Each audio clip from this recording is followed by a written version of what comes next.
Genética en Miocardiopatías, a cargo de la doctora Mariana Gerchikov, que es la jefa de sección de arritmias y electrofisiología infantil del Hospital Italiano de Buenos Aires, y es asesora en cardiología genética.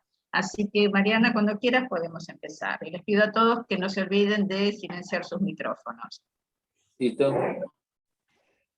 Bueno, muchas gracias, Rita, y muchas gracias a todo el servicio de cardiología del Hospital Ramos Mejía, al prestigioso servicio de cardiología del Hospital Ramos Mejía, por haberme convocado para esta disertación. Para mí es un honor estar acá hoy a la mañana con ustedes. Bueno, estos son mis conflictos de interés. Como bien me presentó Rita, quería contarles un poquito mi historia. Soy pediatra y cardióloga infantil, y provengo, mi hermana y mi cuñado, son biólogos moleculares que trabajan en cardiología molecular desde hace más de 20 años, primero aquí como becarios de CONICET, y luego desde el 2001 en Nueva York. Ellos trabajaron con los doctores Brugada en el Masonic Medical Research Laboratory, donde yo hice mi entrenamiento básico, y también con la doctora Priori, mi hermana, coordinando su laboratorio en la Universidad de New York, y mi trabajo fundamentalmente a cargo de ellos, y de también mi gran mentor, el doctor Charles Anselevich. Y a lo largo de estos 20 años me convertí en lo que soy hoy, que es una figura que yo llamo asesora en cardiología genómica o genética para médicos y para pacientes. Y me gustaría entonces que hoy, después de esta disertación, nos vayamos con la idea de que los elementos genéticos son elementos actualmente indispensables de la buena práctica médica en todas las enfermedades arritmogénicas hereditarias, especialmente porque estas causan muerte súbita, y que la experiencia nos ha demostrado que la mejor manera de encarar un estudio genético es mediante un trabajo multidisciplinario, contando con un cardiólogo con experiencia en genómica cardiovascular dentro del equipo de trabajo. Y esto no es algo que solo pienso yo, sino que todas las sociedades científicas, las importantes sociedades científicas de nuestra especialidad, están promoviendo y están buscando que todos nosotros nos eduquemos para comprender la utilidad de los estudios genéticos, ya que este lenguaje arduo y difícil no nos es familiar, no nos hemos formado con él, y entonces es muy importante que empecemos a sentirnos cómodos con esta nueva subespecialidad, sin duda, que se está incorporando en la cardiología. Y yo quisiera rápidamente, antes de entrar de lleno en los conceptos clínicos, hacer un muy breve pantallazo de por qué hoy los estudios genéticos están cobrando cada vez más importancia. El proyecto Genoma Humano, que fue el proyecto de colaboración científica internacional más grande de la historia, jamás conocido, tardó 10 años, y su objetivo fue conocer todo el genoma de muchas especies, incluida la especie humana.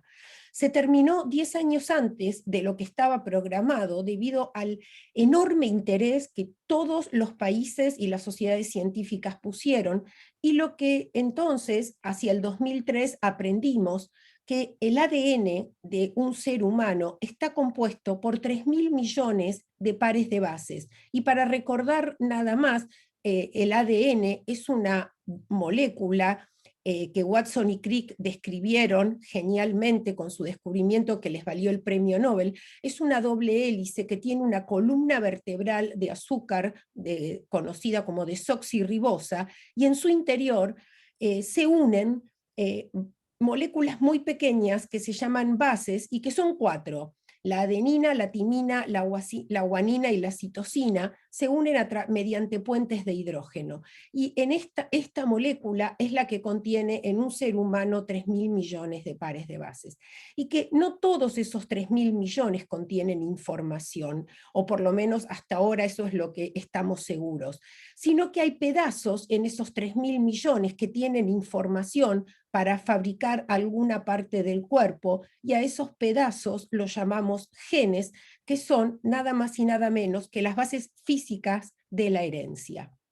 Y luego del 2003 seguimos avanzando y empezamos a aprender mucho. Aprendimos que nosotros, todos los seres humanos, compartimos el 99.9% de esos 3.000 millones de pares de bases, pero que hay una pequeña parte que no compartimos, y que esas pequeñas diferencias, esos cambios en las letras, en ese código, determinan algunas nuestra apariencia, otras nuestra respuesta a drogas, algunas nos protegen, otras nos predisponen a padecer ciertas enfermedades, algunas son responsables directas de provocarlas y hay muchas otras que no sabemos.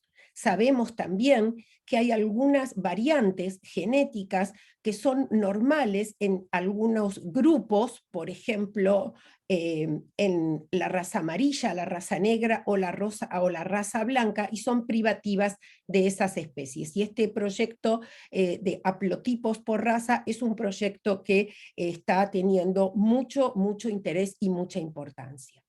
Entonces, sabiendo todo esto, el objetivo final de cualquier análisis genético es identificar una variante o un cambio en el ADN, es decir, una variante genética, y vincular esa variante al fenotipo o a la enfermedad del paciente, pero además poder conocer o dilucidar cuáles son los mecanismos moleculares por los cuales el cambio en el ADN lleva a producir una enfermedad. Y este concepto es particularmente importante en las enfermedades que nos vamos a referir hoy, que son las enfermedades que conocemos como monogénicas, es decir, que con que cambie algo en un solo gen, en uno solo de los cromosomas que heredamos de nuestros padres, el paterno o el materno, con eso es suficiente para producir una enfermedad, ya que muchas otras, como la enfermedad coronaria, la hipertensión arterial o la diabetes, por ejemplo, conocidas como monogénicas, involucran mecanismos moleculares más complejos y diversos que hoy no nos vamos a referir. ¿Y por qué entonces hoy estamos hablando con tanta fuerza de todo esto? Fundamentalmente por un cambio importantísimo que se produjo a nivel tecnológico y que dividió, sin duda, la era de la medicina molecular en pregenómica y posgenómica. Y esto fue gracias a que allá por el año 2011-2012 se introdujo una nueva tecnología para poder preparar, secuenciar y analizar el ADN. Lo que antes tardaba 3 años, hoy podemos hacerlo en 5 minutos y podemos obtener una gran cantidad de información genética. Es decir, que hoy podemos secuenciar el ADN completo de un individuo con altísima calidad y en muy poco tiempo. Esto además permitió una rápida disminución de los costos, sin duda, de los estudios genéticos, pero también nos aportó una enorme cantidad de información genética que antes no teníamos, y nos dimos cuenta nuevamente, allá por el año 2015, que tal vez estábamos frente a mucha información que no podíamos interpretar muy bien, y sobre todo que a variantes genéticas raras les estábamos asignando un valor patogénico. Nosotros aprendimos que estuvimos, tal vez algunos pacientes del pasado, de la era del comienzo del Next Generation Sequencing, como se llama este aparato que puede secuenciar gran cantidad de ADN, o antes, nosotros hemos asignado valores patogénicos a variantes que tal vez no lo eran. Y es por esto que la Asociación Americana de Medicina Genética, ya que esto impactó en todas las áreas de la medicina, no solo en la cardiología, determinó criterios muy estrictos para decir cuándo una variante genética encontrada en un paciente puede ser vinculada con asociación causal a la enfermedad o no.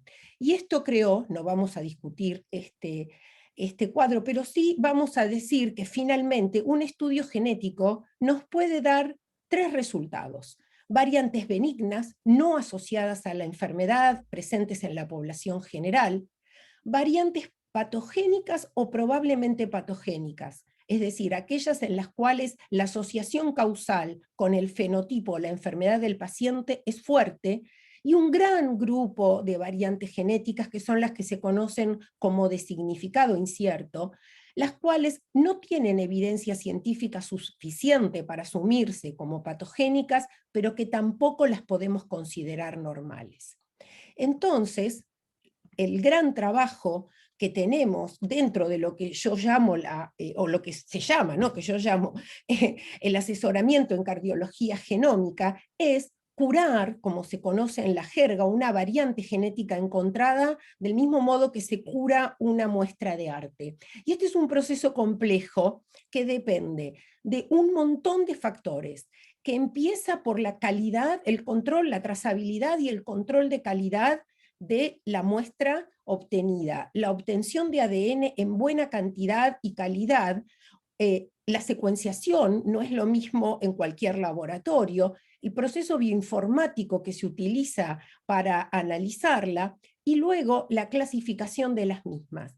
Una misma variante genética hoy puede ser clasificada como patogénica o de significado incierto o viceversa, según el laboratorio que la realice. Y se utilizan muchísimos parámetros poblacionales, hallazgos clínicos, moleculares e incluso modelos computacionales in silico, que son predicciones, para que finalmente estas 3 categorías veamos si podemos utilizarlas en la clínica. Y el desafío actual, como les decía, es ver si estas variants of uncertain significance, las VUS, por sus siglas en inglés, nosotros trabajamos para hacerles un downgrade a benigna o probablemente benigna, si podemos hacerles un upgrade a probablemente patogénica, o permanecerán, como acuñó el término el doctor Mike Ackerman, en el limbo y en el purgatorio de las variantes de significado incierto. Y esto es algo importante que debemos saber antes de solicitar un estudio genético, porque esto puede suceder. Y entonces nos llama la atención que con todo esto que vengo diciendo yo, realmente para nosotros a veces pensar en solicitarlo sea todo un tema realmente que decimos, ¿a qué nos vamos a enfrentar? Entonces, me gustaría facilitar y tratar de transformar al estudio genético hoy en una herramienta para nuestra práctica médica, definiéndolo como el uso rutinario del estudio de ADN para aumentar la calidad de nuestra práctica y, sin duda, para hacer lo que siempre queremos hacer, que es aplicar el tratamiento correcto al paciente correcto, en la dosis correcta y en el momento correcto. Y entonces definiría lo que vengo diciendo hasta ahora, según el NIH, el asesoramiento en cardiología genética, como la interacción entre un profesional entrenado en cardiología genómica y el cardiólogo a cargo, mediante un asesoramiento pretest en el cual discutimos la oportunidad de hacer o no el estudio genético, y en un asesoramiento pretest con la familia. Luego seleccionamos el probando o caso índice, es decir, quién es la persona de esa familia a ser estudiada primero, seleccionamos el panel y describimos a la familia los alcances del estudio genético. Luego interpretamos los resultados para transformarlos en una herramienta y devolverlos primero al cardiólogo y luego a la familia, transformados en una herramienta concreta. El asesoramiento previo es fundamental. Los pacientes tienen que conocer lo que dijimos recién, que el estudio puede ser, digamos, negativo y no descarta la enfermedad, positivo y la confirma, y esto permite el screening en cascada familiar, o dudoso, y que esto nos puede a nosotros llevar a tener que estudiar otros miembros de la familia para evaluar si esa variante cosegrega o no con la enfermedad, y que aún así, después de todo ese tiempo, podríamos no llegar a un resultado definitivo. Luego debemos seleccionar el probando, que es importante para esto tener mucho tiempo y hacer una caracterización fenotípica correcta, y esto lo hacemos con el cardiólogo a cargo, porque el estudio debe hacerse en el que presenta el fenotipo más extendido, ya que esto, en caso de una variante de significado incierto, maximiza las posibilidades de interpretación de la variante. Lo mismo sucede con la selección del panel. Hoy la oferta es, como les decía antes, tecnológica, es tan importante. Sin embargo, en algunos pacientes nosotros podemos decidir estudiar solo genes candidatos, lo cual se conoce como un panel a la carte, como cuando uno va a un restaurante y elige lo que quiere solicitar, paneles completos comerciales que ya vienen definidos, o probablemente algunos pacientes un exoma o lo que se conoce como trío, que es estudiar las porciones codificantes del paciente y de sus padres para mejorar la interpretación de las variantes. Luego el asesoramiento posterior, luego la interpretación, perdón, como yo les decía, la interpretación es el desafío de determinar la asociación de la variante y transformarla en un resultado. Conversar con el cardiólogo y entregarle la bibliografía actualizada sobre esa variante genética en particular, y luego, si el cardiólogo lo considera, entregar los datos a la familia y posteriormente determinar si se va a continuar el estudio familiar y colaborar con la toma de decisiones, y esto lo vamos a ver rápidamente más adelante. El asesoramiento pretest, como les decía, es indispensable. Yo creo que hoy ningún paciente debería pasar por un estudio o afrontar un estudio en cardiología genética sin haber tenido un correcto asesoramiento pretest. Los estudios genéticos plantean dudas en los pacientes con respecto a aspectos legales o laborales, incluso temas de paternidad, ya que muchas veces poder determinar si una variante es de novo o heredada de alguno de sus familiares depende exclusivamente de que sepamos bien las condiciones de paternidad de esa familia.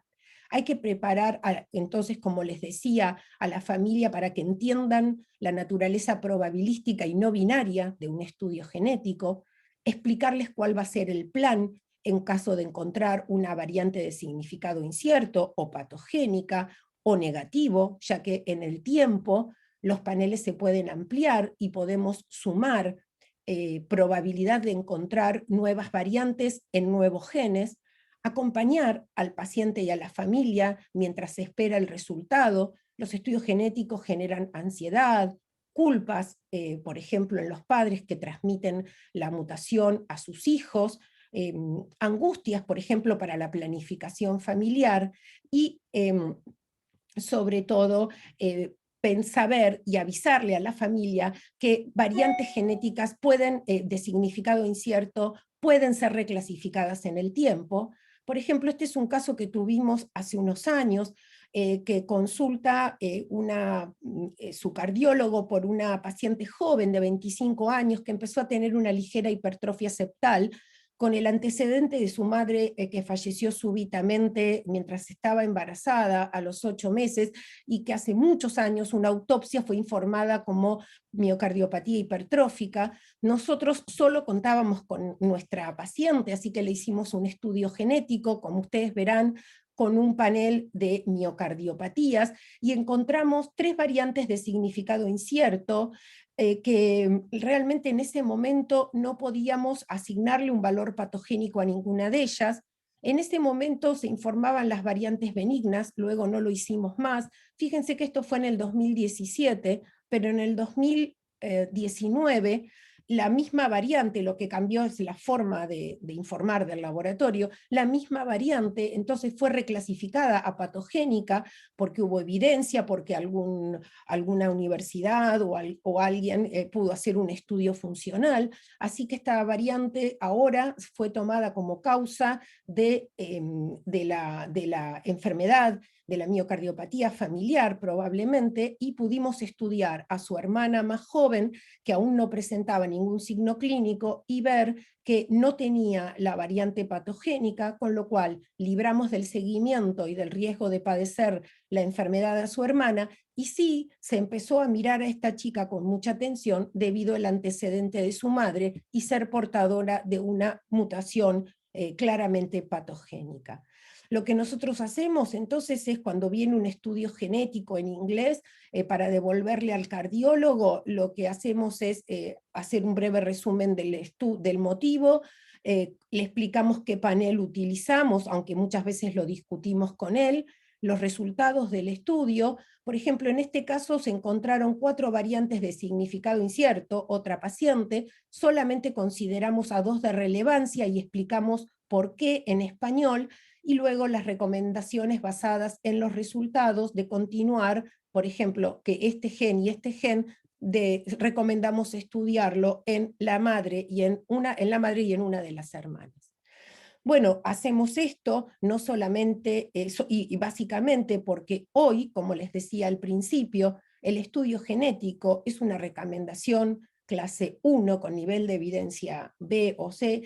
Esto es un resumen realmente de todos los consensos de todas las sociedades, en todos los pacientes con miocardiopatía hipertrófica, ya que el estudio genético puede ser positivo en hasta un 60, 80 o más, dependiendo el fenotipo del paciente, miocardiopatía dilatada con trastornos de la conducción y o historia familiar de muerte súbita, ya que en este contexto la posibilidad de un estudio genético positivo es muy alta, en miocardiopatías arritmogénicas, que la posibilidad de encontrar una mutación es un poco menor, tanto como en las restrictivas, y en todo paciente menor de 40 años con muerte súbita tenga una autopsia positiva o negativa, y si da el tiempo podemos hablar brevemente de esto más adelante.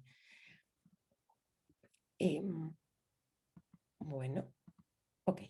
¿Por qué? Porque, como venimos diciendo hasta ahora, es importante que recordemos que cuando nosotros tenemos un paciente con una miocardiopatía, la unidad de cuidado es la familia, ya que lo que hemos aprendido con la genética es lo que nosotros vemos en la clínica cotidiana, que estas enfermedades suelen correr en familias y se heredan con un patrón que se conoce como autosómico dominante. Y esto significa que cuando una persona está afectada, el riesgo de transmitir la variante patogénica a su descendencia es del 50% sin importar el sexo. Y la genética nos ha enseñado lo que, digamos, ha caracterizado a nivel genómico lo que nosotros vemos en la clínica, que estas enfermedades se caracterizan por tener una penetrancia y una expresividad variable. El concepto de penetrancia significa que cuando una persona posee la variante patogénica, la penetrancia es completa por cuando esa persona siempre va a presentar la enfermedad. No importa el grado de severidad, eso está determinado por la expresividad.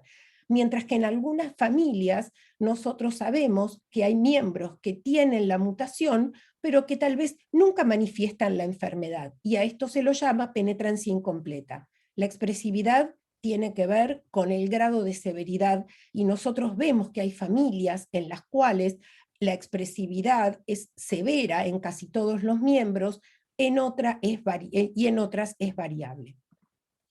Entonces, esto es muy importante, porque yo diría que esta diapositiva o esta slide resume el gran poder del estudio genético hoy en las miocardiopatías, que es que cuando nosotros identificamos correctamente al caso índice y este paciente tiene un estudio genético positivo, eso nos permite un estudio en cascada familiar. Sobre todo para hacer un estudio genético predictivo en aquellos que no tengan ningún signo o síntoma de la enfermedad, ya que en los que resulte positivo vamos a poder establecer un seguimiento y medidas de prevención adecuadas. También vamos a poder asesorar sobre el riesgo que tiene esta persona de transmitir la enfermedad a su propia descendencia, pero sobre todo en aquellos con fenotipo negativo y estudio genético negativo, les podemos decir que pueden hacer una vida normal, liberarlos del seguimiento longitudinal de por vida, y que no tienen riesgo de transmitir la enfermedad a su descendencia. Y sin duda esto cuando podemos lograrlo es muy poderoso, especialmente con respecto a la miocardiopatía hipertrófica, que como ustedes saben es la enfermedad genética cardíaca más común, con una prevalencia estimada de 1 en 500, aunque los estudios genéticos hoy pueden, pareciera que puede ser un poco más grande, o sea, de 1 en 250, ya que no todos los pacientes con miocardiopatía hipertrófica se presentan de manera severa, que sigue un patrón de herencia en general autosómico dominante, y que la gran heterogeneidad clínica que nosotros observamos se acompaña de una gran heterogeneidad genética. Diferentes mutaciones en diferentes genes pueden dar fenotipos similares, mientras que las mismas mutaciones en los mismos genes pueden causar fenotipos diferentes, y esta es un área de estudio con respecto a la epigenética de mucho interés actualmente. Y sobre todo porque también es un desafío el diagnóstico diferencial con fenocopias, y el estudio genético es un gol estándar con respecto a esto, además de las herramientas clínicas que ya tenemos. Pero básicamente diría que las miocardiopatías, el gran grupo de las miocardiopatías, hoy pueden ser consideradas una sarcómeropatía, ya que las mutaciones en los genes que contienen la información para el sarcómero cardíaco son las más importantes. En especial hay 2 genes que destacan, que es el gen de unión de la miosina, myosin binding protein, perdón, no me sale bien, y el gen de la cadena pesada de la beta-miosina. La mayoría de los pacientes tienen mutaciones en estos genes o variantes patogénicas. El término mutación se está prefiriendo no utilizar, digamos que sería un término antiguo, y corresponde decir variante patogénica, pero a los fines prácticos y para avanzar rápido vamos a llamar mutación, aunque como ustedes ven hay muchos otros genes también involucrados y que son importantes y que hay que tenerlos en cuenta. Entonces, el asesoramiento genético en pacientes con miocardiopatía hipertrófica es uno de los pilares del cuidado. No todo asesoramiento genético termina en un estudio genético, pero es importante que el paciente conozca esta posibilidad. Como les dije, es indicación clase 1 en pacientes que tienen diagnóstico de hipertrófica, sirve para el diagnóstico diferencial, y es importante que el asesoramiento esté realizado por una profesional entrenado en cardiología y en genómica. Ya que es muy importante conocer la historia natural de la enfermedad que se va a asesorar. Esta es una discusión que trasciende nuestros objetivos de hoy, pero que por eso insisto en que la incorporación de un cardiólogo con experiencia en genómica es fundamental en todos los equipos de trabajo. Y no es fácil para nosotros, pero tampoco es fácil para los países más desarrollados y en algunos sistemas de salud. Y me gusta poner esto porque a veces nosotros pensamos que, bueno, nosotros, ¿para qué nos vamos a meter? Qué difícil, qué caro, después qué hago, la familia. Es difícil, pero poco a poco esto se está incorporando a la práctica cotidiana y a la buena práctica médica. Entonces, es importante que los pacientes con miocardiopatía hipertrófica tengan un estudio genético, que el estudio sea realizado en laboratorios con experiencia en la interpretación de las variantes relacionadas a miocardiopatías, y que, por supuesto, pensemos en un estudio genético en un paciente que fallece y en el que encontramos una miocardiopatía en la autopsia. Y es importante porque fíjense que si un estudio genético con un paciente que tiene una miocardiopatía hipertrófica es negativo, eh, la probabilidad de que ese paciente presente eventos cardíacos mayores en el tiempo es menor que si el paciente tiene un estudio genético para cualquier mutación, pero más aún, ya si bien hoy las mutaciones no se están utilizando en la estratificación de riesgo de muerte súbita de estos pacientes, yo creo que cada vez lo vamos a utilizar más. Por ejemplo, hoy sabemos claramente que los pacientes que tienen mutaciones en la cadena pesada de la beta-miosina tienen mayor probabilidad de eventos cardíacos que pacientes que tienen mutaciones en cualquiera de los otros genes. Es decir, que pensar que la genética no influencia el fenotipo no es así. Ya hay varios estudios que demuestran, como les decía recién, que poder identificar una variante en la cadena pesada de la beta-miosina es un factor de riesgo, así como identificar más de una variante, o las que se conocen como variantes de novo, es decir, no se puede encontrar en la familia y se produce por primera vez para el paciente que estamos estudiando. Y también otro concepto importante es que muchas veces hay digamos, una idea de que los pacientes jóvenes, hijos de un paciente afectado con miocardiopatía hipertrófica, tienen bajo riesgo de desarrollar la enfermedad o de presentar eventos cardíacos, y muchas veces en algunos consensos incluso se decía que debían empezar a estudiarse a partir de la adolescencia. Esto no es así. Cuando un paciente con miocardiopatía hipertrófica tiene hijos, los hijos deben estudiarse en el momento en el que se hace el diagnóstico de su progenitor. Los chicos pueden presentar fenotipos e incluso pueden presentar formas severas de la enfermedad aún siendo jóvenes. Y es por eso que debemos estudiarlos, ni bien se hace el diagnóstico en la familia.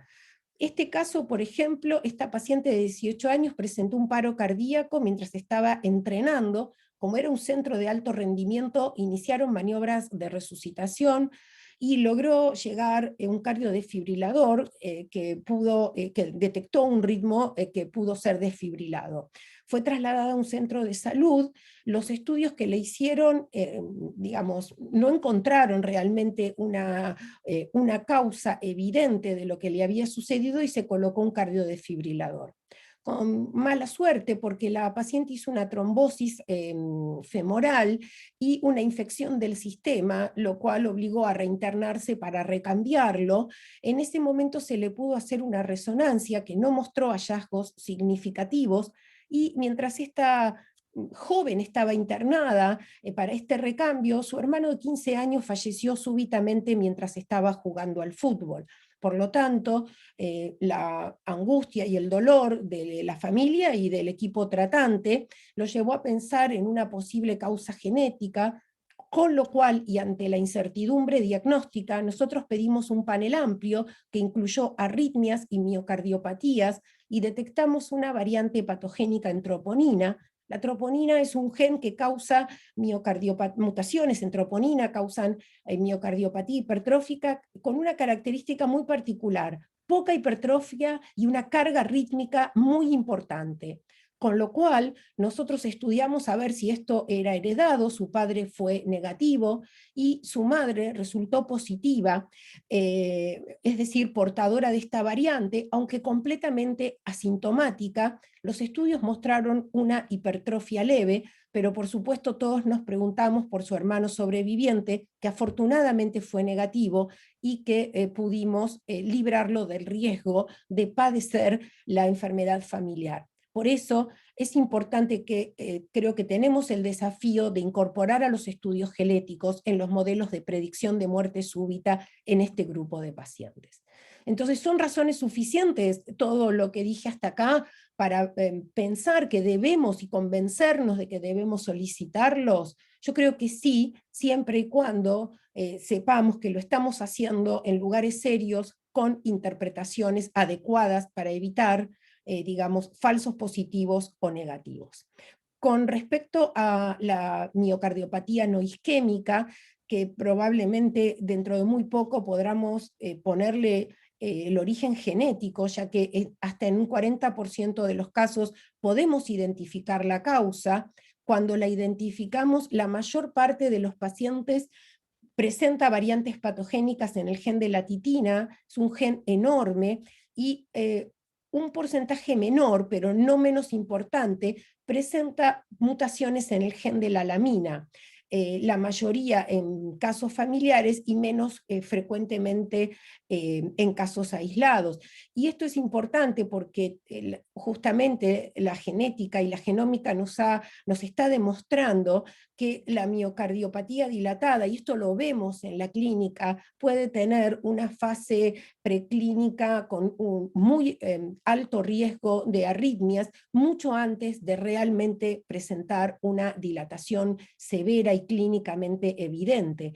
Y es por eso que la diferenciación entre estos grupos, entre las que conocemos como titinopatinas o laminopatías, es importante, ya que las titinopatías, como ahora todos sabemos, presentan una baja penetrancia, es decir, que puede haber miembros de la familia portadores de la mutación, pero que no presenten enfermedad severa, que suelen cursar con dilatación y disfunción sistólica importante y con arritmias, digamos, como muchas otras miocardiopatías, mientras que las mutaciones en la mina, cuando están presentes, tienen una alta penetrancia y se caracterizan a veces por poca dilatación, incluso con fracción sistólica, fracción de eyección del ventrículo izquierdo conservada, pero con muchísimas arritmias. Y por lo tanto, bueno, recordar que las laminas son proteínas que le dan estabilidad estructural al núcleo,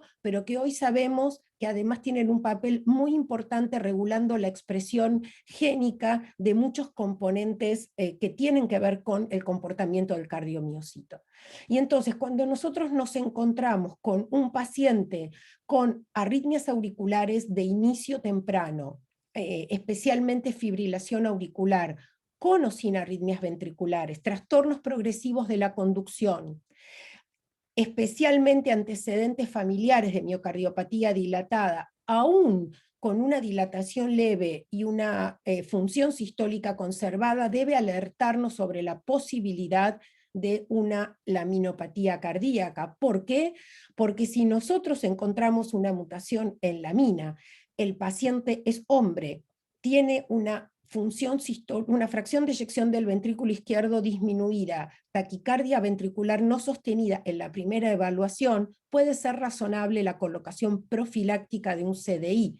Más aún, si un paciente con miocardiopatía dilatada tiene indicación de estimulación y se le detecta una mutación en la mina, podría ser razonable elegir la estimulación mediante un cardiodesfibrilador, con lo cual la identificación de estas, la caracterización genética, la genotipificación, no es menor en este grupo de pacientes, también es diferente su respuesta al tratamiento clínico y que en función de eso compartir con ustedes una familia que he acortado el genograma, porque la verdad que es una familia enorme, y que todo comienza con la muerte, digamos, la valoración genética de esta familia cardiovascular comienza con la muerte súbita de este joven de 39 años que tenía una fibrilación auricular de reciente diagnóstico con una miocardiopatía de grado dilatada de grado leve, pero con fuertes antecedentes familiares.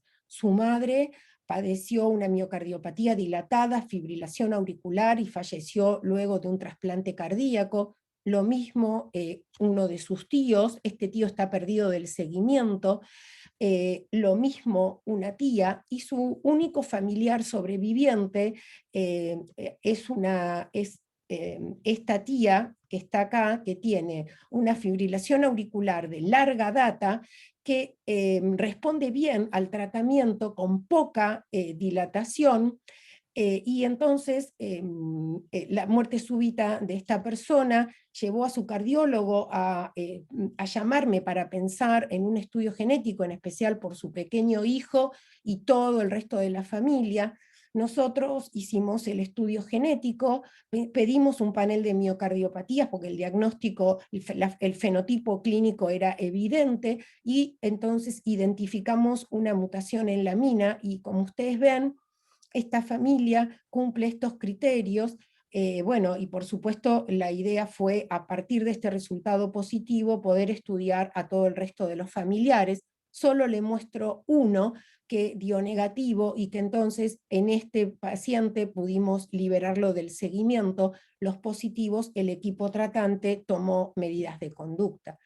Y este es un paciente que ahora tiene 17 años, que tiene un síndrome genético que está en estudio, que nunca quedó realmente muy claro, que consulta a nuestro equipo porque en el 2018, en ocasión de una resonancia de cerebro de control, le hicieron un electro y le diagnosticaron un QT prolongado. eh, y fue medicado con propranolol. También fue estudiado, y lo que llamaba la atención es que en la resonancia una baja fracción de eyección del ventrículo izquierdo para ser un paciente joven, con aumento de las trabeculaciones sin cumplir criterios de no compactación, con un Holter sin arritmias, pero con trastornos claros de la repolarización ventricular, y en quien entonces solicitamos un estudio genético. Esto es reciente, como ustedes ven en el reporte, y encontramos una mutación patogénica en titina, con lo cual, y una variante de significado incierto en un gen de calcio que seguramente vamos a asumir que no tiene, pero lo acabo de recibir y quería compartirlo con ustedes, ya que eh, las características clínicas de este paciente son importantes, ya que probablemente lo que vamos a discutir es que los hallazgos electrocardiográficos sean secundarios a la miocardiopatía y probablemente no a un QT prolongado, ya que todos los genes que conocemos hasta el momento responsables de QT fueron normales, negativos en la secuenciación. Y para finalizar, entonces, el estudio genético, ustedes saben mejor que yo que las miocardiopatías arritmogénicas son un grupo de miocardiopatías que van desde aquellas con compromiso del ventrículo derecho exclusivo, pasando por compromiso biventricular, o una miocardiopatía fundamentalmente del ventrículo izquierdo. Hay muchos genes involucrados en las dos, y hay un overlap muy importante, no solo de fenotipos, sino también de genotipos. También ustedes les llamará la atención ver acá al gen SCM5A, que es el gen que codifica para el canal de sodio cardíaco, el gen más importante responsable hasta ahora de síndrome de Brugada y de QT prolongado tipo 3, según su mutación produzca pérdida o ganancia de función, pero también estamos viendo que estos genes inicialmente solamente vinculados a las canalopatías, también ahora están involucrados en las miocardiopatías. Y también en este grupo de pacientes el genotipo está asociado a fenotipos que son cada uno de ellos más característicos, pero vamos a referirnos solamente a la miocardiopatía arritmogénica del ventrículo derecho, ya que sabemos que es la causa de muerte súbita más frecuente en atletas europeos. Nosotros tenemos una población italiana importante, con una predominancia del sexo masculino, y también estas digamos, es muy interesante todo lo que tiene que ver con el sexo y la expresión fenotípica de las miocardiopatías. Y sin duda que cuando un paciente tiene una miocardiopatía arritmogénica del ventrículo derecho, el gen más importante es el gen PKP2, que representa hasta casi el 70% de los casos, aunque debemos decir que la posibilidad de encontrar una mutación en este gen es del 50%. Y aquí hay que hacer una aclaración, ya que cuando uno sospecha una miocardiopatía arritmogénica es fundamental que la cobertura del estudio de los genes sea del 100% y que se analicen de lesiones duplicaciones. De lo contrario, podríamos estar perdiendo información de ese paciente si el estudio no cuenta con un análisis de lesión duplicación, que juega un rol importante en la mutagénesis de este gen.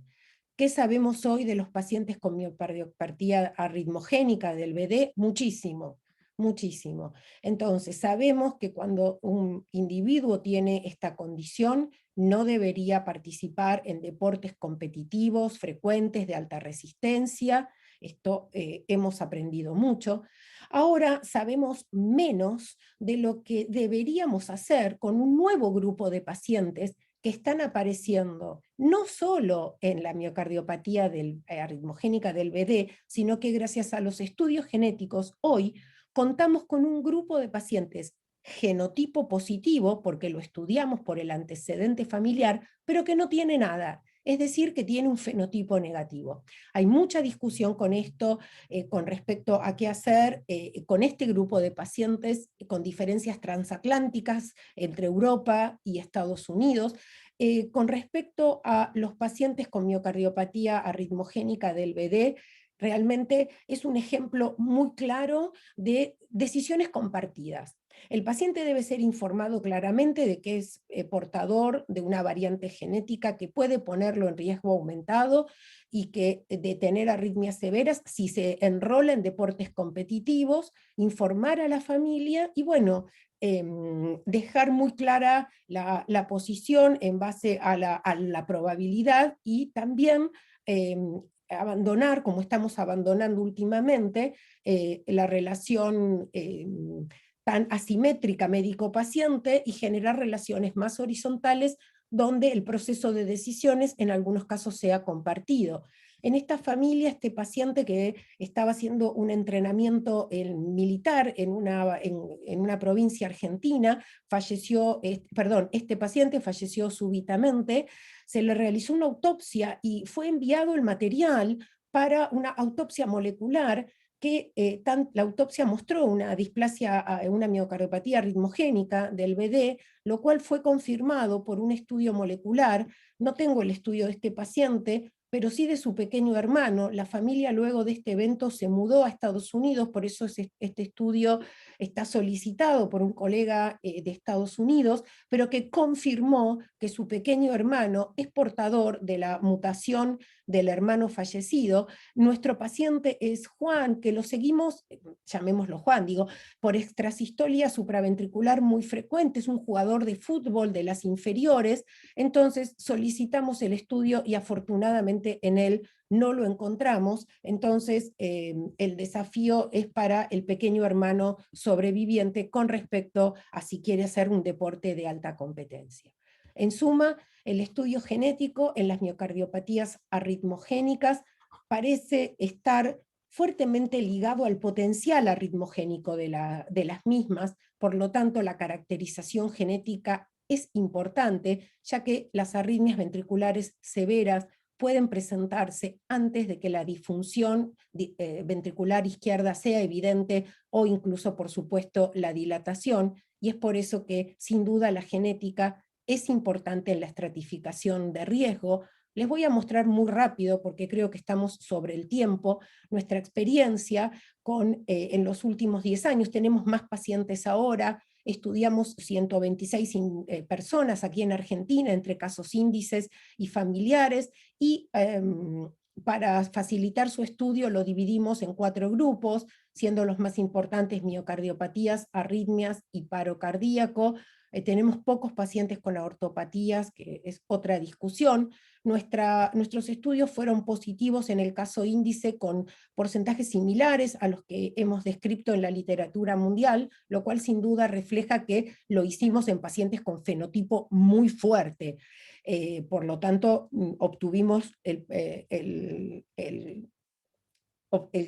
la positividad similar a la población mundial, pero simplemente quiero, de todo el trabajo que estamos publicando, hoy quiero dejar esta diapositiva que para mí es una muy importante, ya que en los familiares el 80% tenían un fenotipo negativo, y en el 67% de los familiares con fenotipo negativo el estudio genético fue negativo, lo cual nos permitió liberarlos del seguimiento longitudinal.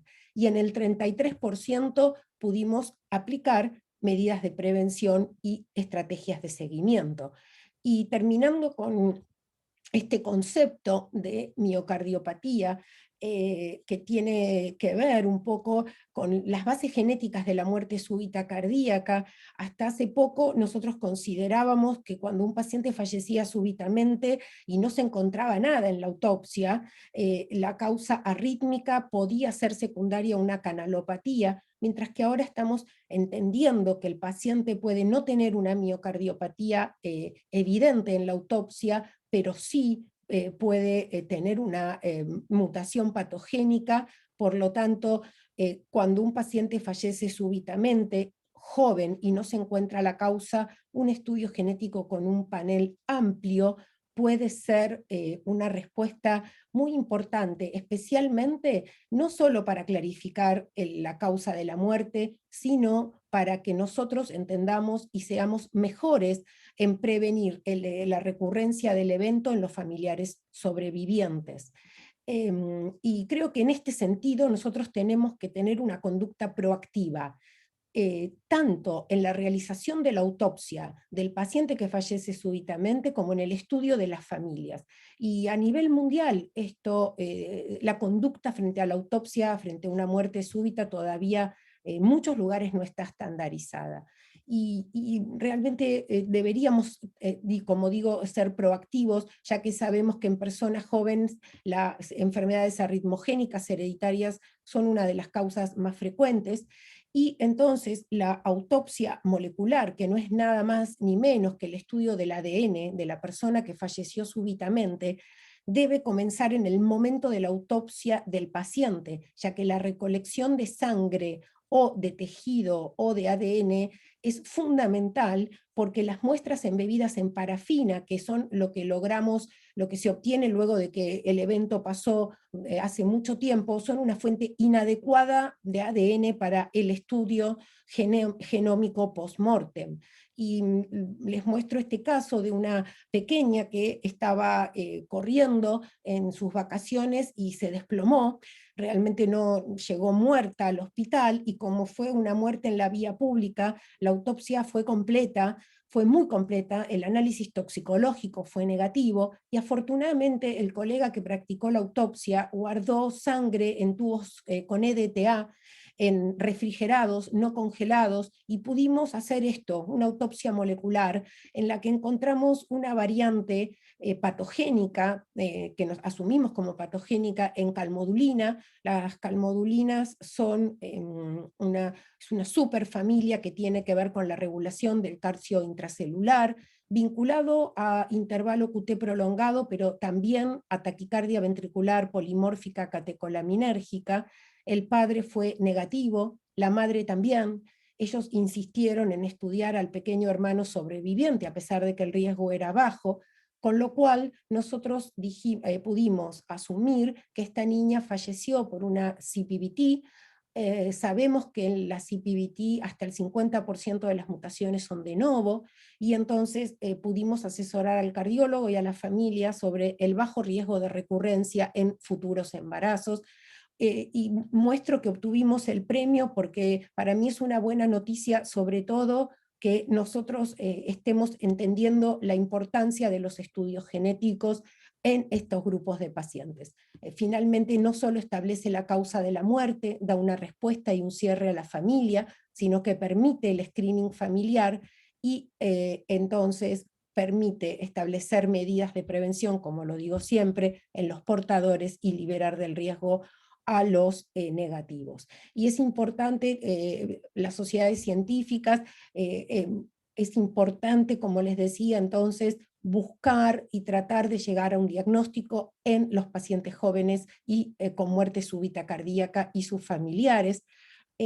Al programa DETECT que ofrece ahora el laboratorio Invitae y otros laboratorios de bonificación de los estudios, es una buena noticia, tiene letra chica.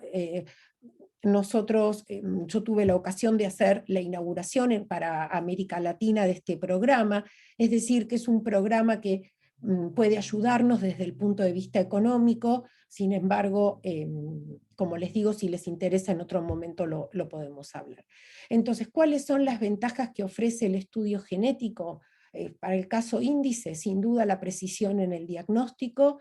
En algunos casos podemos establecer pronóstico, como hemos visto, sin duda establecer medidas de prevención, de hacer el diagnóstico diferencial con fenocopias y personalizar nuevos tratamientos. Sin duda ustedes están familiarizados con el Mavacantem, que se presentó en el último Congreso Europeo y que, si bien no tiene en sus orígenes la caracterización genómica, se basa en el conocimiento de los mecanismos moleculares.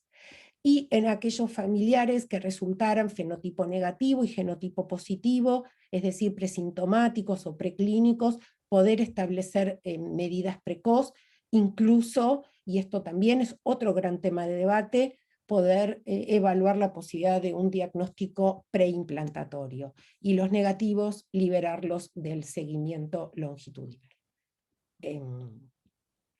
Bueno, el trabajo en equipo es indispensable, y esta modalidad de teleconsulta es importante, en especial para un estudio genético, ya que no es necesario, digamos, nosotros en genómica no necesitamos ver al paciente, el diagnóstico clínico es del cardiólogo a cargo, no hacemos un eco, no podemos hacer este tipo de asesoramientos online, que de hecho es lo que hacemos, y las muestras pueden viajar por el país sin necesidad de que haya presencialidad. Así que bueno, les agradezco mucho esta invitación. Mi intención es que podamos realmente perderle el miedo a la genética y a la genómica e incorporar los estudios clínicos en nuestra práctica cotidiana. Muchas gracias.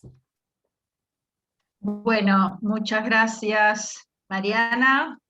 Una cosa muy nueva para nosotros, pese a que bueno, en el servicio ya se están haciendo cosas con genómica, publicando trabajos, y bueno, ahora van a venir seguramente un montón de preguntas. Sí, Gabriel, decime que querés comentar.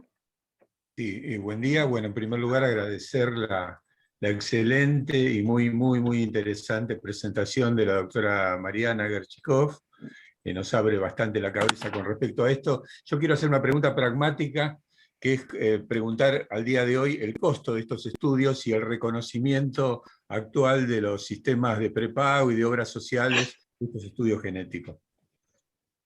¿Qué tal, Gabriel? Bueno, muchas gracias por las palabras y muchas gracias por la pregunta, porque es fundamental. En general, la mayoría de las prepagas no está cubriendo estos estudios. La experiencia, mi mejor experiencia es reintegros con obras sociales provinciales o municipales, que en general suelen ser más comprensivas con la importancia de esto.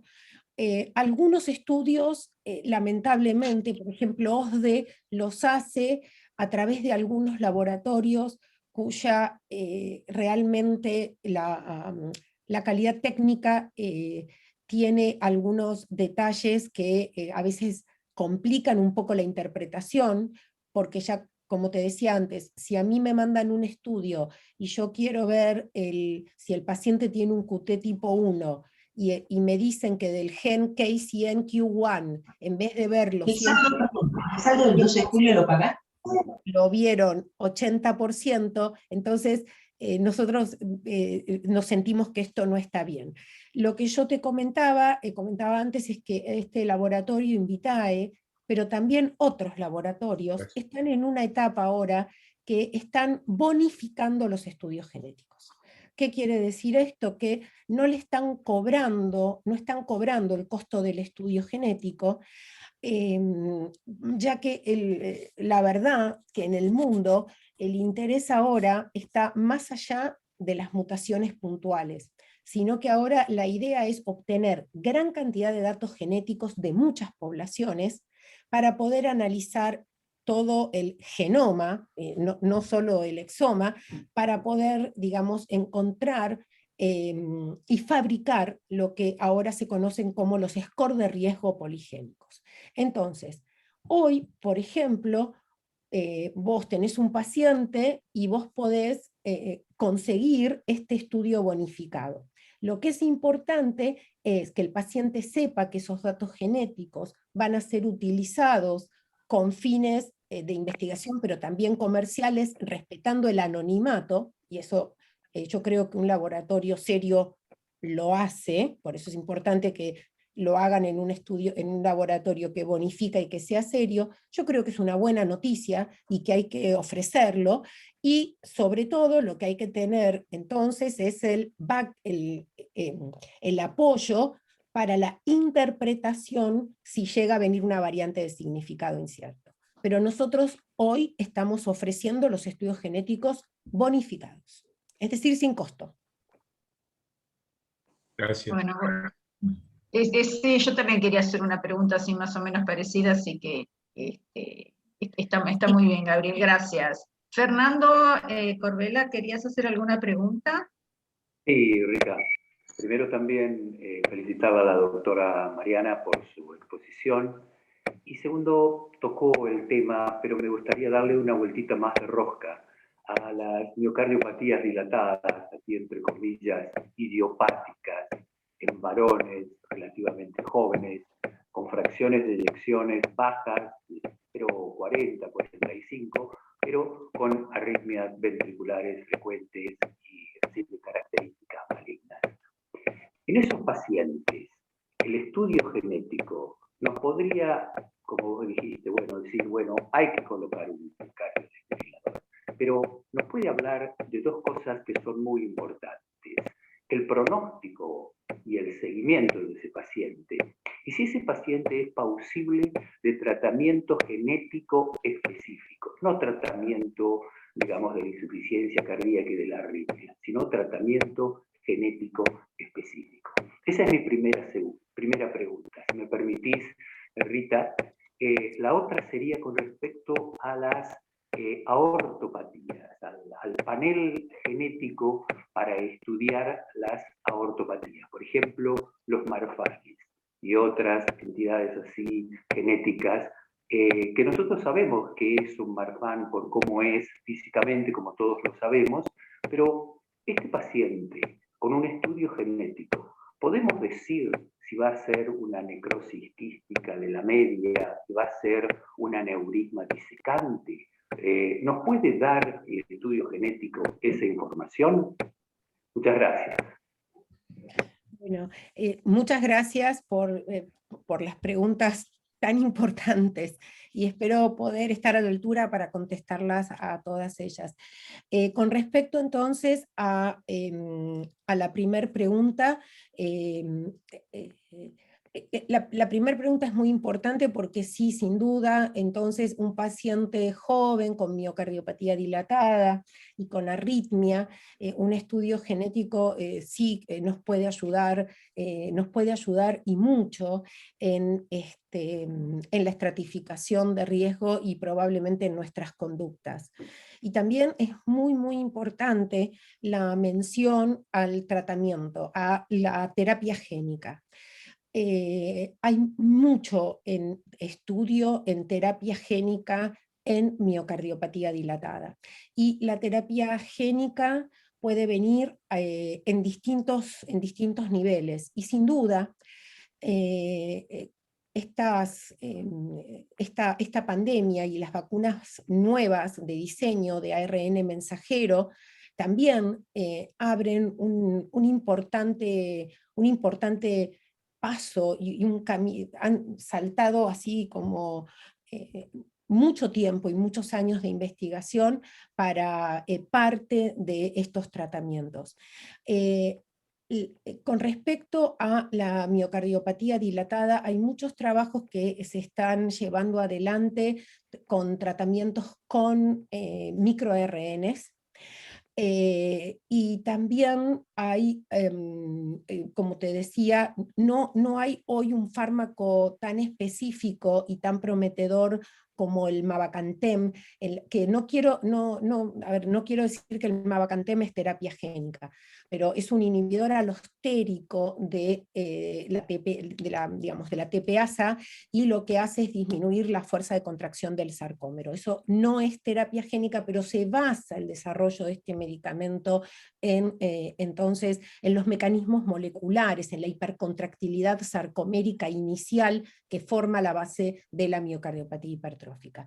Con respecto a la dilatada, hay muchos trabajos en animales que se están con resultados bastante prometedores, como te decía, con respecto a algunas moléculas como los microRNs, y sin duda hay mucho interés en el tratamiento, en la investigación de las terapias génicas con las técnicas de CRISP, que es básicamente es un mecanismo de reparación natural que tiene el ADN, son las tijeras moleculares, en las cuales digamos, para explicarlo muy cortito, se corta el pedacito del ADN que está mal y se lo reemplaza por una secuencia normal. Y por supuesto lo interesante del desarrollo de estas técnicas es poder tener resultados eficientes con respecto a la modificación del ADN sin efectos off targets, ya que esto se hace en etapas muy tempranas de la gestación. Hay mucho en investigación todavía en animales. Así que yo creo que si bien estamos recién viendo el comienzo de la terapia génica de nuestros pacientes en distintos niveles de farmacogenómica y terapia génica específica, que vamos a tener resultados muy prometedores para el futuro. Por ahora está en el campo de la investigación, pero creo que se va a trasladar a la clínica y con mucho éxito prontamente. Bueno, gracias. Gracias, Mariana. Mario Principato, vos como formando parte del grupo de genómica del hospital, ¿querés hacer algún comentario o alguna pregunta? Sí, dos cositas. Bueno, por un lado, felicitar a la doctora, la verdad, excelente la charla. Decirles a todos que esto es una bienvenida al futuro, esto va a ser el futuro y esto es lo que vamos a ir viendo cada vez más. Ya hay muchos grupos que están trabajando en investigación, viendo si la enfermedad coronaria tiene relación con alguna base genética, si la insuficiencia cardíaca de otra etiología lo tiene. Hay grupos también, ya hay bastantes trabajos en hipertensión, donde están viendo que hay una relación bastante importante entre la genética y la hipertensión. O sea, esto lo vamos a ir viendo en el futuro muchísimo y cada vez va a ser más fácil hacer estos estudios, dado la baja de costos que ha habido. Una de las cosas interesantes por ahí, como gran parte del grupo que está acá, somos cardiólogos clínicos, es saber en el caso por ahí de las miocardiopatía arrítmicas, en qué momento pensar en una miocardiopatía, una arritmia de origen genético, dado que o hay que esperar o tenemos que esperar a que haya un muerto en el cual habríamos llegado tarde para ese paciente. Sí podríamos ayudar a la familia, pero no a ese paciente. ¿En qué momento pensarlo en este tipo de arritmias? Sí, bueno, es una excelente pregunta, dado que como yo decía y como nosotros aprendimos tu pregunta primero, Mario, con las canalopatías, ya que lo que nos pasó es que cuando vino la explosión de estos estudios genéticos y ante la menor duda de un QT largo, ya por ejemplo en Estados Unidos el estudio genético para QT prolongado ya es obligatorio, está dentro de lo que, o sea, el médico puede pedir y las aseguradoras, las financiadoras de salud están obligadas a pagar, como si vos pidieras un Holter o una resonancia. Y entonces el equipo de mi cuñado, yo no participé de eso, publicó con Familion el primer grupo de 2.500 pacientes no relacionados con estudio genético.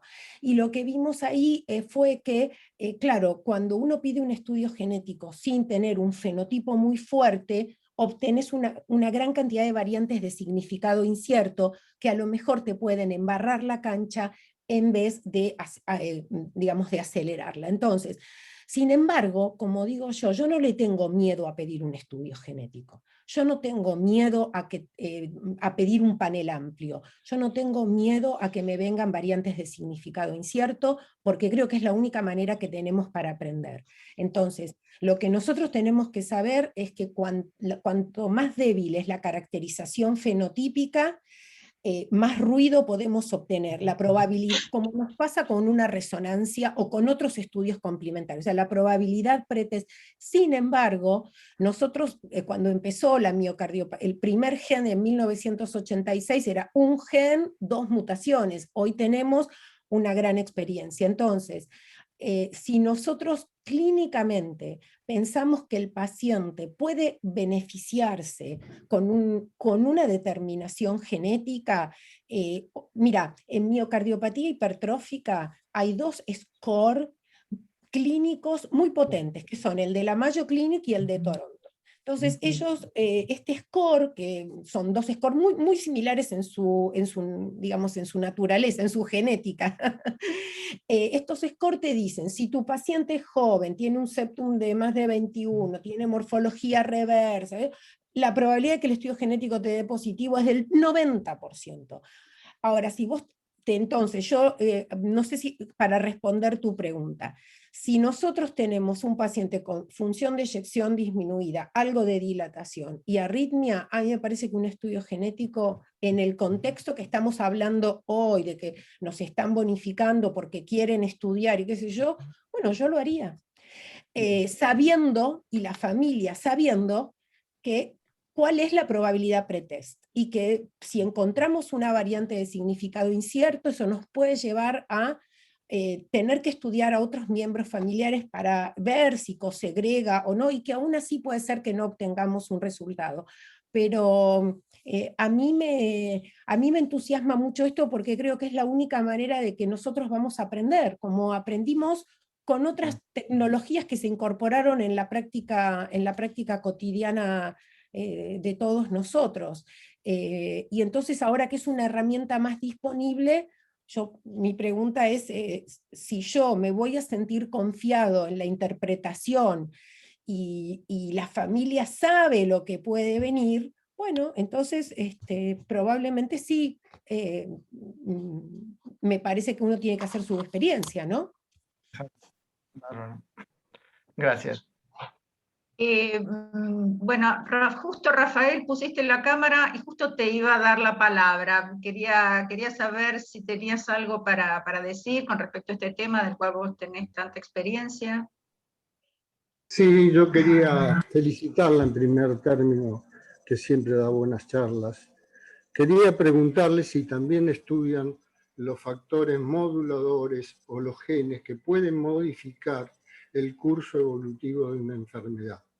Sabemos que, por ejemplo, los hermanos de los que han fallecido por una muerte súbita rítmica no necesariamente tienen el mismo significado pronóstico. Sabemos que existen otros factores que, a pesar de que el hermano tenga el mismo genotipo del que falleció, la evolución de la enfermedad es totalmente distinta. ¿Lo podemos estudiar? ¿Lo podemos saber? ¿Cómo anda, Rafael? Buenas tardes. Un gusto y un honor para mí que usted con todos los otros colegas esté presente esta mañana. Bueno, esa pregunta es la pregunta del millón, es la pregunta del futuro, es decir, ¿cuáles son los factores modificadores que afectan la expresión de una variante genética y que hace que el fenotipo sea diferente en una familia? Esos factores moduladores o factores que por ahí se podrían, tienen distintos aspectos. Nosotros trabajamos en lo siguiente. Algunas variantes genéticas pueden tener una expresión fenotípica diferente digamos, modificadas por otras variantes genéticas presentes tanto digamos, en el mismo cromosoma o en otro, digamos, y cercanas a ese gen o no, que podrían modificar la expresión de esa variante genética en particular, generando la asociación de estas dos variantes, por ejemplo, una patogénica y una benigna.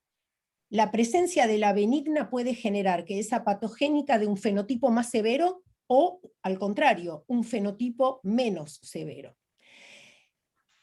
Y eso es muy difícil realmente de estudiar, porque hay tantas variantes genéticas que realmente probar la asociación pero en algunas familias esto lo hemos podido hacer, y de hecho en una familia lo hemos publicado. Después está todo el enorme universo de la epigenética, que son, en resumen, todos los factores modificadores de la expresión génica, ya sea a través de la metilación de histonas, ya sea a través de modificaciones del ARN mensajero y de muchas otras situaciones que hoy sabemos que modifican la expresión génica, y muchas otras que no tenemos ni la menor idea, realmente es así.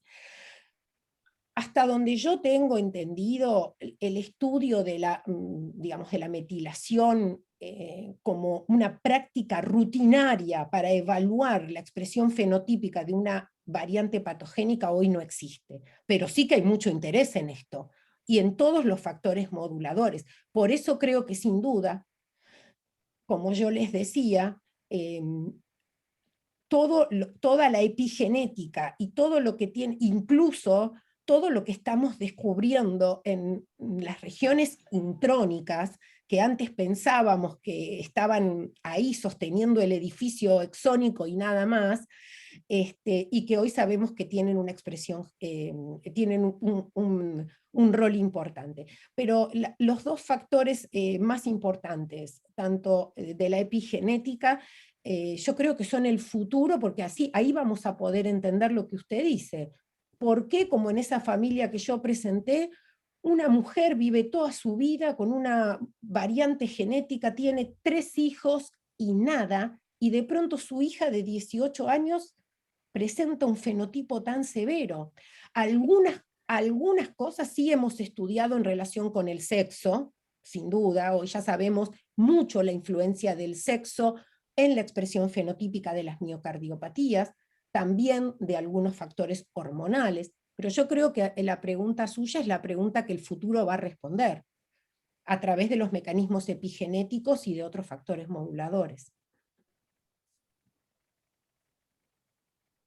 Otra pregunta quizás sea, ¿a qué enfermedades o qué circunstancias uno está seguro que le va a pedir un estudio genético?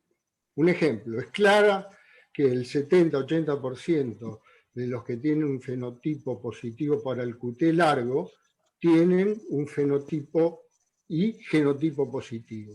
Y hay otras, como el síndrome de Brugada, donde no está claro qué provoca la patente tipo 1 de Brugada y ni siquiera la alteración del canal de sodio. Por eso, ¿en qué sí, en qué circunstancias usted no lo pediría? Bueno, gracias, Rafael. Justamente usted ha puesto para mí el ejemplo paradigmático más importante que yo, digamos, hasta acá enfrenté con esto. A mí, cuando, por ejemplo, un paciente tiene un síndrome un paciente adulto tiene un síndrome de Brugada, un patrón tipo 1 espontáneo en el electrocardiograma, con o sin arritmias.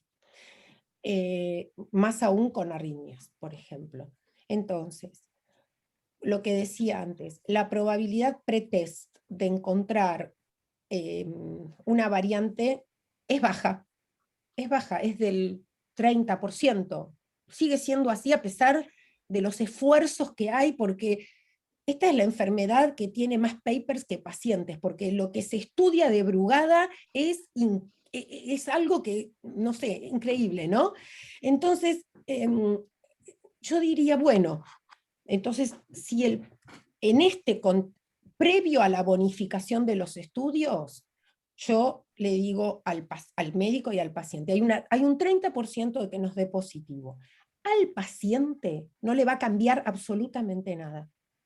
Porque si tiene una mutación patogénica en sodio, la estratificación, el pronóstico y el tratamiento es absolutamente clínico. Ahora, si el paciente tiene 2 hijos y da positivo, bueno, y el paciente, ahora, entonces, en ese caso, si el paciente tiene 2 hijos y da positivo y entonces eso puede servir para el screening en cascada familiar, bienvenida sea, y en este contexto de bonificación más aún. Previo a esto, y ahora lo que es seguro es que si un paciente tiene una duda de un Brugada, tal vez puede ser, o es un tipo 2 que no quedó muy claro, si el estudio genético puede ayudar, yo le diría no, sería muy raro que pueda ayudar. Me parecería que ahí estaríamos pidiendo un estudio con una probabilidad pretest bajísima, y nuevamente con la posibilidad de encontrar benditas variantes de significado incierto que nos dejen con la cancha más embarrada que limpia. Y Brugada es un caso sumamente complejo, porque permanece elusivo al diagnóstico genético, y es uno de los pocos casos en los que la genética, hay muy pocos casos en los que la genética sobrescribe la clínica. Y como dijo usted, uno puede, digamos, actuar sobre un fenotipo en función de la genética. Y Brugada justamente es lo opuesto a eso. O sea, la genética, y sigue permaneciendo muy elusivo. Entonces, el único valor que tendría sería para el screening familiar si da positivo. Y es relativo también, porque vos podés tener la alteración del canal de sodio en un familiar y no tener la patente tipo 1 y le haces asmalina y es negativa. Y otro paciente que no tiene la alteración del canal de sodio, le haces asmalina y es positiva. Es decir, que la alteración del canal de sodio no tiene que ver con el fenotipo de la enfermedad. Por eso yo te lo preguntaba, porque yo creo que en este momento el estudio genético en esa afección no creo que sea de valor.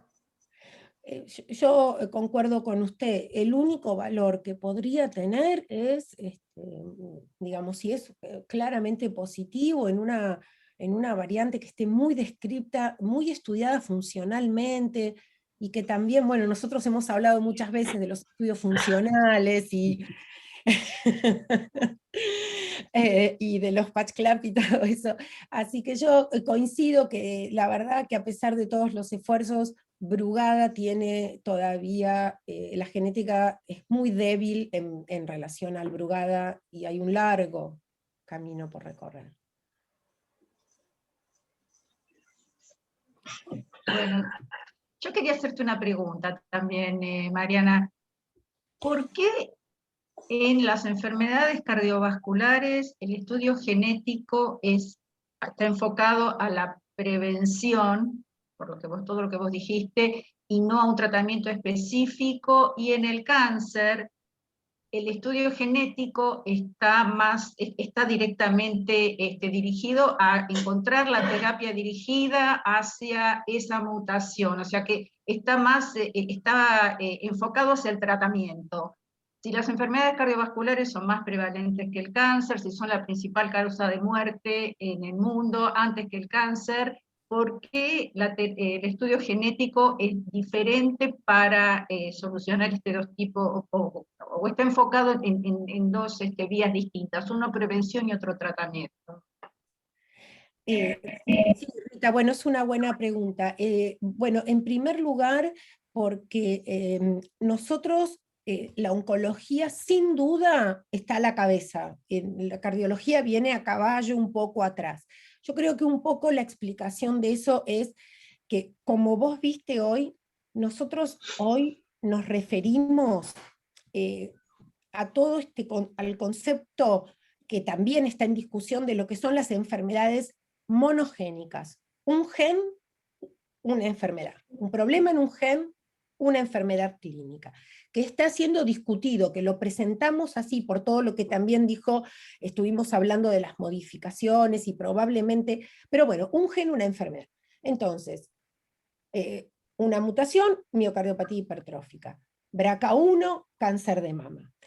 Lo que pasa es que la mayoría de las enfermedades cardiovasculares prevalentes para nosotros, la enfermedad coronaria, la hipertensión arterial, la diabetes, entre otras, como recién comentaba el colega, hemos fracasado en identificar un gen que sea el responsable para la mayoría de estos casos, completo de esta enfermedad. Y por eso, como además sabemos que, y por eso ahora en Estados Unidos, el año pasado, en el New England Journal of Medicine, se publicó el lanzamiento del programa All of Us. Ese es un programa que está destinado a evaluar desde el punto de vista de las enfermedades 3 factores: los factores ambientales, los factores moleculares y el estilo de vida de enormes cantidades, de millones de personas, para crear lo que yo te decía que son los scores de riesgos poligénicos. Es decir, que lo que estamos viendo, a donde se va a pensar, y se está pensando es, bueno, yo no encuentro un gen, una enfermedad en enfermedad coronaria, pero yo subdivido poblaciones, entonces agarro a todos los de enfermedad coronaria y les estudio el genoma. Y veo los famosos SNPs, que son los polimorfismos de un nucleótido único, Single Nucleotide Polymorphism.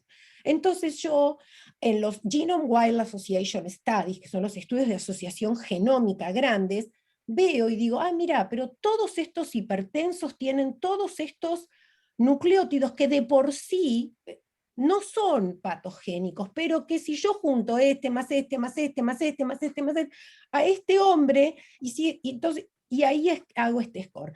Entonces es más difícil dirigir una terapia hacia todos esos factores genéticos por ahora.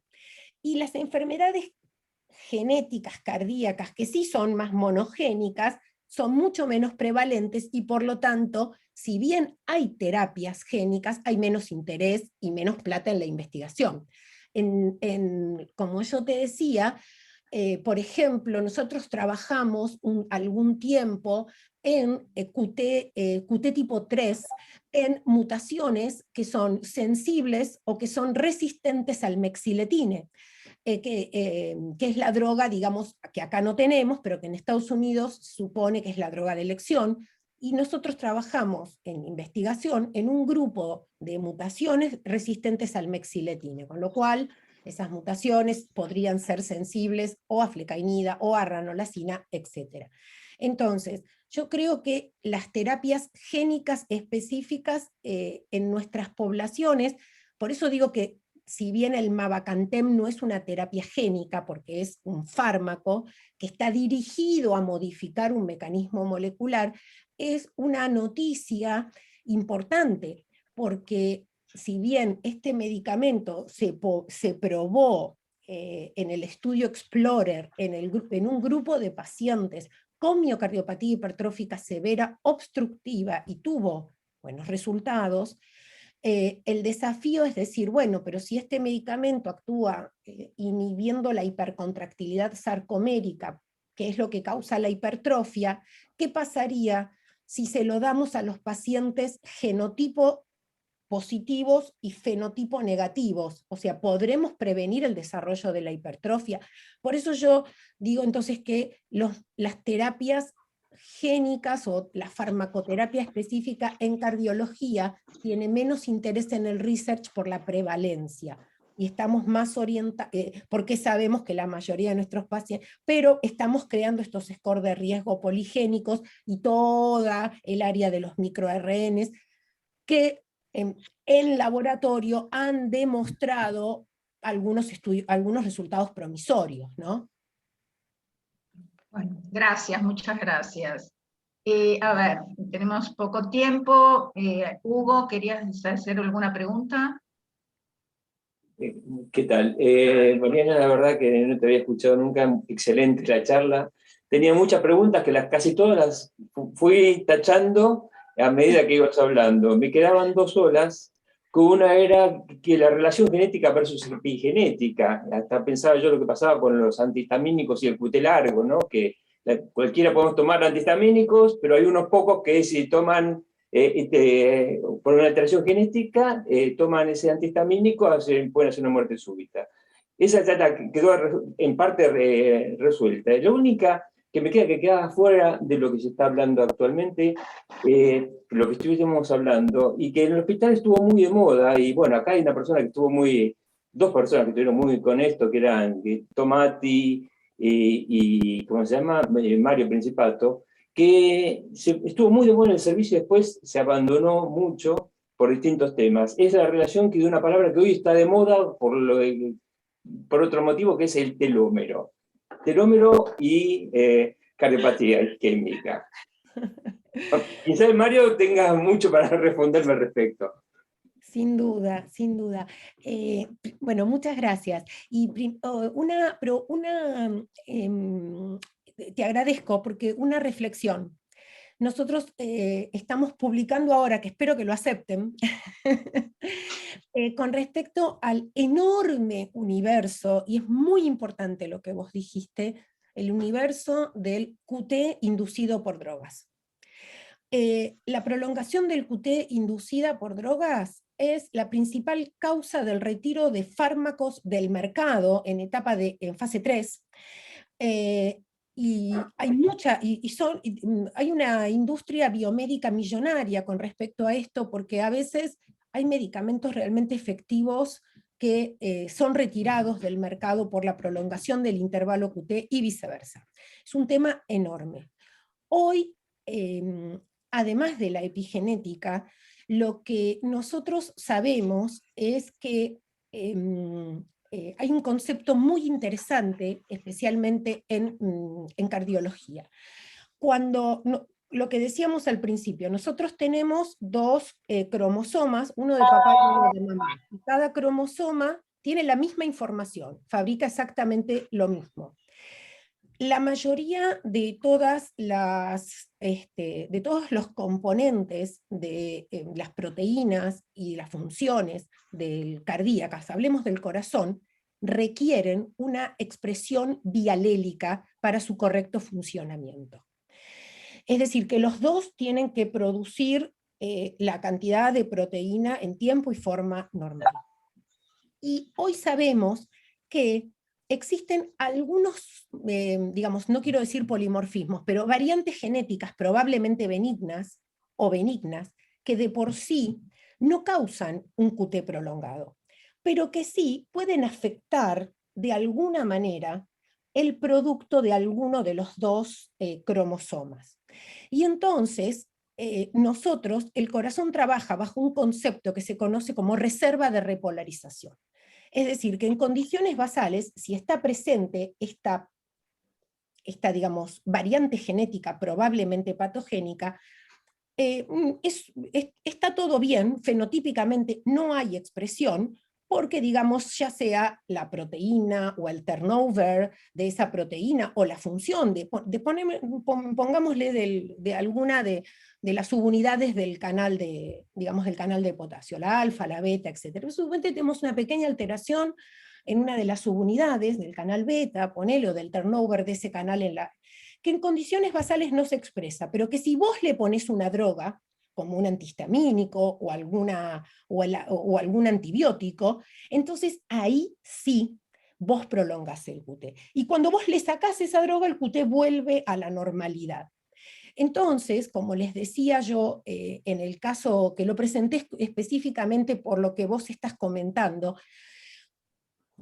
nosotros, varios laboratorios, a lo largo de estos años, se ha decidido no informar las variantes genéticas benignas, porque si no el estudio es una cosa así, que te informan todas las variantes probablemente benignas, pero sí, si nosotros tenemos un paciente en el que sospechamos la presencia de un QT inducido por drogas, específicamente nosotros tenemos que solicitar que se busquen esas variantes genéticas que especialmente hay que mirar KCNH2, que es el gen que más frecuentemente presenta variantes genéticas probablemente benignas, pero que se asocian a la prolongación del intervalo QT cuando son estresados por alguna droga.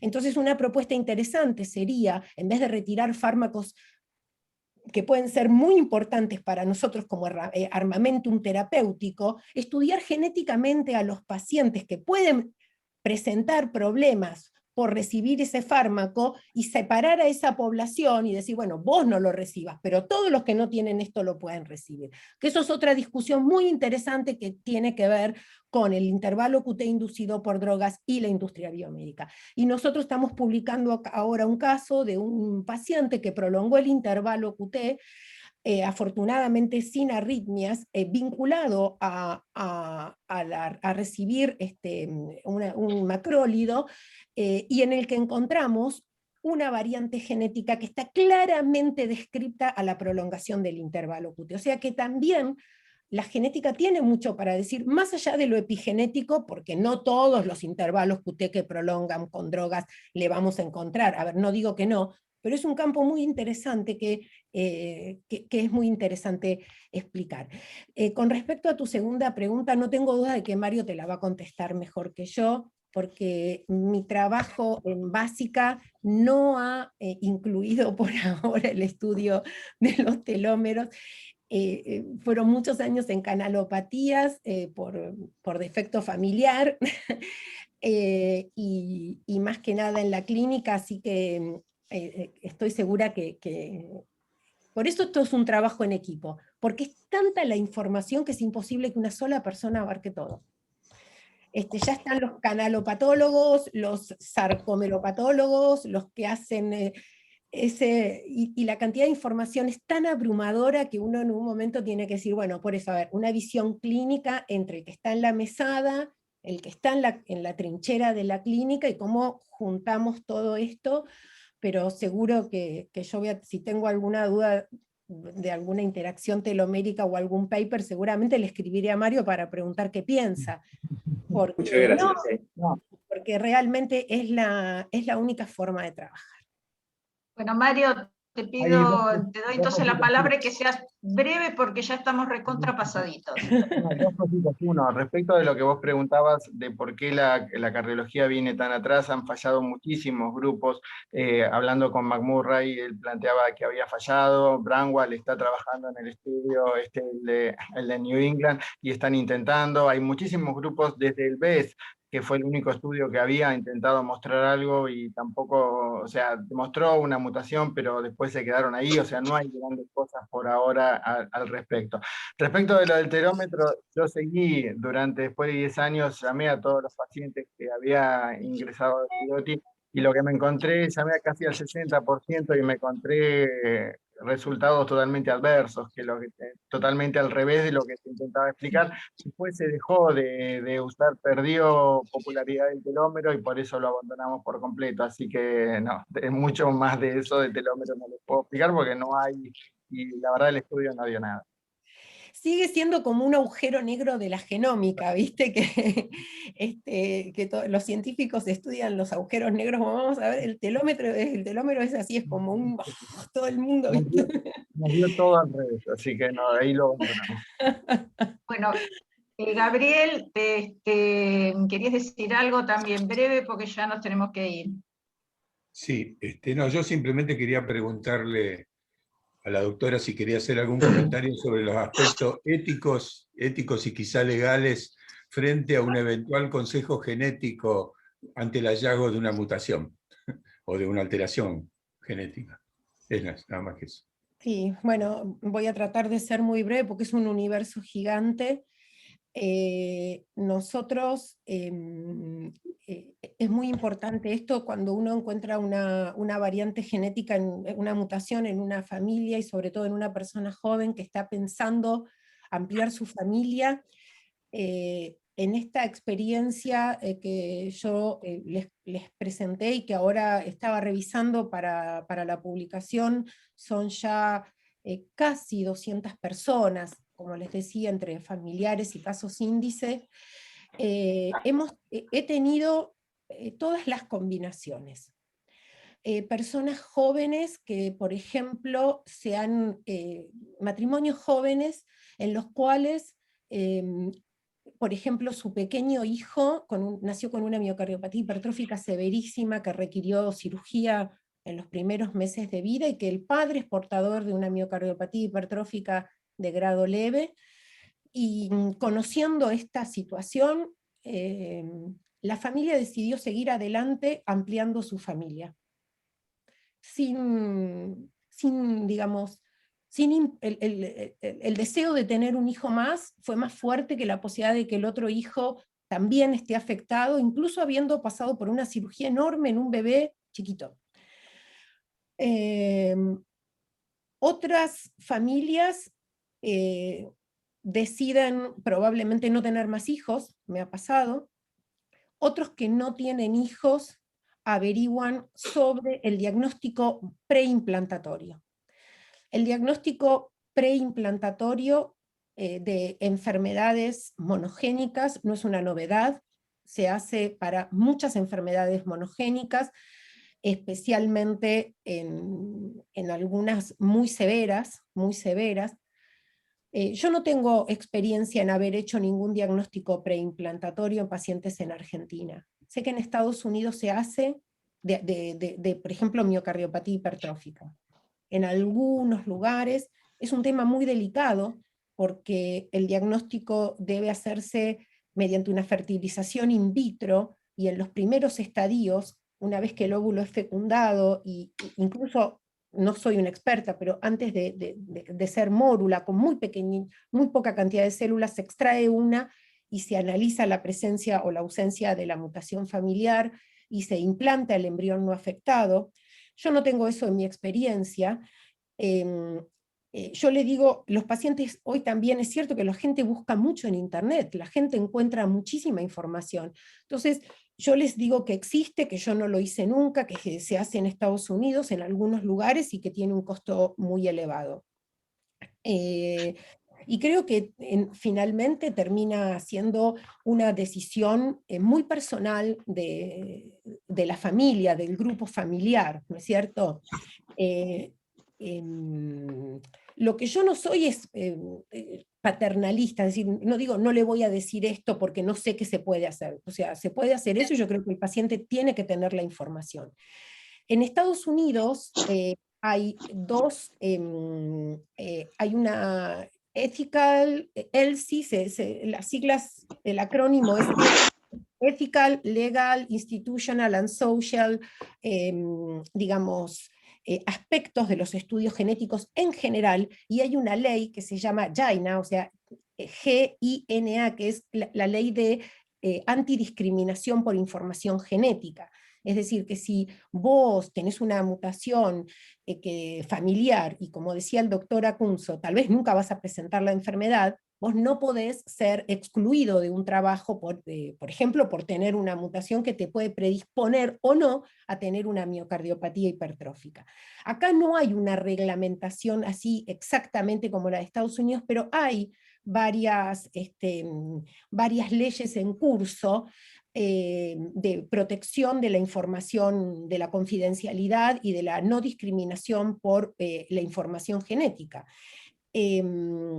Y eso en cuanto a la reproducción, ¿no? que yo creo que es uno de los aspectos más importantes que afectan a las familias, y he tenido de todo, dentro de las familias jóvenes que deciden continuar agrandando la familia. He tenido familias que han tenido todos los hijos afectados y familias que tienen uno sí, uno no. Y bueno, una cosa importante con respecto a la pregunta, y con esto sé que estamos contra el tiempo, o sea que bueno, yo soy una apasionada de esto, es que hay varios estudios que han estudiado el impacto psicológico del resultado genético en cardiología.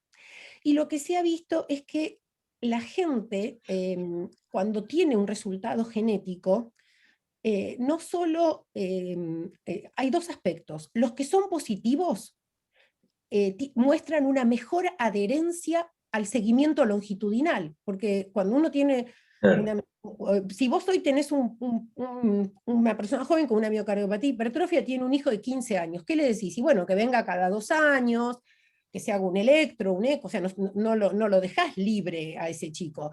Si ese chico sabe que tiene un estudio genético positivo, bueno, muestran mejor adherencia al seguimiento para ver si presentan algo. Los negativos se sienten más liberados, pero el efecto psicológico, en definitiva, es positivo, contrariamente a lo que se creía, que uno dice, bueno, le decís que tiene una mutación y no sabe si la va a tener o no, pobre persona, qué angustia. No, la gente se siente mejor cuanta más información tiene y adhiere al tratamiento. Y bueno, es muy largo el tema. Así que yo creo que, bueno, es muy amplio todo esto. Nosotros tenemos mucho todavía que debatir. Las consultas de asesoramiento genético son muy largas, nunca son cortas. La gente tiene un montón de dudas, un montón de miedos, un montón de angustias, pero si se maneja bien, finalmente es una herramienta muy importante para las familias, especialmente cuando vos a los negativos los podés liberar del seguimiento, que para mí esa es la parte más linda de todo esto, ¿no? Más potente. Gracias. Bueno, muchas gracias. Bueno, la verdad que estuvo excelente todo, Mariana. Está para quedarse horas escuchándote, y por ahí una charla de estos, los aspectos éticos y legales, también podría ser muy interesante. Ahora le voy a dar la palabra a Alejandro Tomati, como jefe de la unidad coronaria, y que también está en el grupo de investigación de genómica, que nos dé el cierre de la charla de hoy. Muchas gracias. ¿Qué tal? No, en realidad voy a cerrar como codirector del curso, y porque justo Carvajales, que es nuestro líder y el jefe, justamente el que le conduce todo este proceso del desarrollo de la genómica en el servicio, bueno, todos sabemos que está pasando por un momento difícil. Hoy se está operando en este momento la esposa, así que esperemos que vaya todo bien. Y no, simplemente quiero decir que hace casi 2 horas que estamos escuchando a la doctora con un tema áspero, difícil, que todos sabemos muy poco, y sin embargo ha sido realmente atrapante, ha sido clara, precisa y sumamente práctica, que creo que es lo importante, especialmente para aquellos médicos jóvenes que están entrando en esto, y bueno, y realmente fue realmente atrapante. Y creo que su aporte ha sido de gran calidad y jerarquiza bueno, este curso que pretende justamente elevar el conocimiento, la actualización y el perfeccionamiento de los médicos cardiólogos generales, que es al fin y al cabo lo que todos somos. Así que muchísimas gracias, doctora, y esperemos contarla nuevamente en otra conferencia. Y buen fin de semana. Muchas gracias. Es un honor para mí esta convocatoria. Muchas gracias.